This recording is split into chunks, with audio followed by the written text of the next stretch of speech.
তোর অত কথা শোনার মতো সময় আমাদের নাই। তুই এই মেয়েটার ঘরে ঢুকেছি, ওকে এই মেয়েকে বিয়ে করতে হবে। আমি কি আর বিয়ে করবো? আমার ঘরে বউ ছেলে আছে, ও আমাকে ডাকে তাই আমি আসি।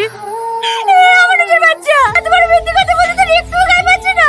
আমি তো ঘরে এভাবে গলাবাজি করছো কেন? একটা পরপুরুষকে জায়গা না দিলে এমনি এমনি ঘরে ঢুকে পড়বে। আমি সত্যি বলছি, ওর সাথে আমার কোনো সম্পর্ক নাই।